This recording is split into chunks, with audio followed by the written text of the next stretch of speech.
I was raised in a country where the memory of war wasn't found in books. It was carved into faces, fields, and eyes too empty to cry.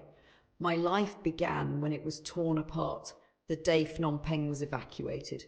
Families like mine didn't fall to death. We were torn apart by force. I was just 8.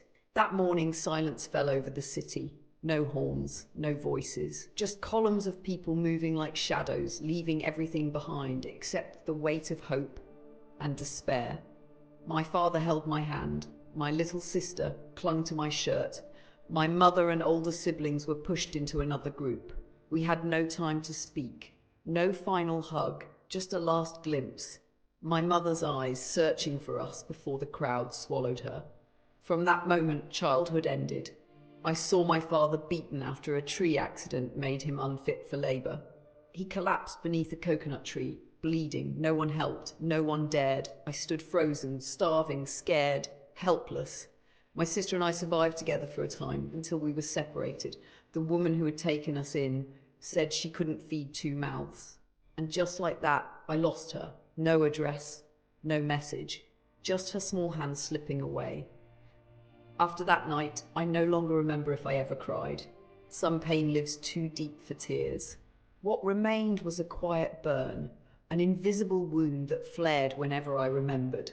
I became a shadow, hiding in fields, drifting between villages, doing anything for a bowl of rice or a place to sleep. I didn't know where my sister was, or if my mother still lived. But I kept moving, because if I stopped, so would their memory. Then I heard whispers of people escaping to Thailand. I didn't know what border meant, but I went. One step, the only one I had left. The journey was endless. Some died, children never woke. I held on, driven by one hope: my sister might still be out there. I reached a refugee camp, thin, blistered. Eventually I was sent to America. I learned English, worked jobs, opened a bakery, built a family, a life. But deep inside, I was still that little girl in the field, waiting for her sister to return. I vowed one day I would find her, because blood that runs deep never disappears, no matter how long or how far. Years passed. One day, I finally gathered the courage to act. I had no papers, no photo, only a memory, her voice calling my name. I contacted a TV program that helped reunite families lost during the Khmer Rouge. 2 years passed. Nothing, until one day, they called. They wanted me to return to Phnom Penh to record a new message. I didn't expect anything, but I went. For the first time in over 40 years, I returned. Everything had changed. But inside, I was still that 8-year-old girl.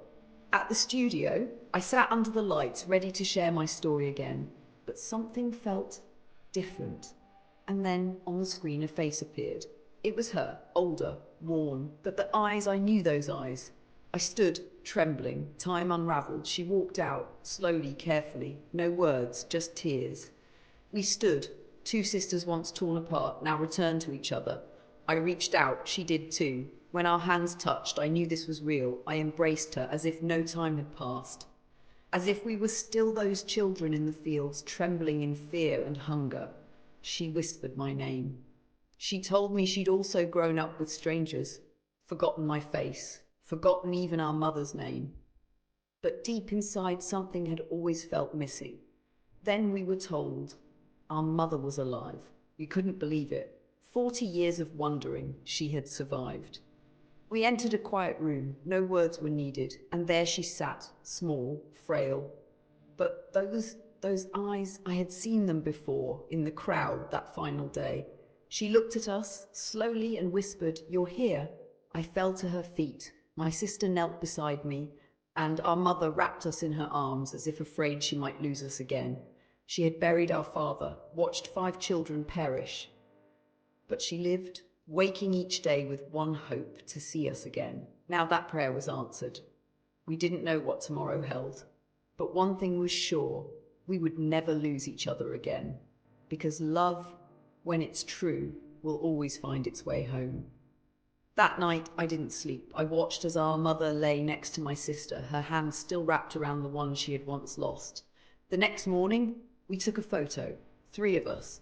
No old home behind us, but in our eyes, A home no war could destroy. I brought them to America, not for comfort, but because I never wanted to be apart again. Now we live together. Mornings bring birdsong, evenings bring the smell of fresh bread, and sometimes our mother sits on the porch, quiet, her hand resting on ours. The pain remains, but so does love, and in the end, that love brought us back. We came home.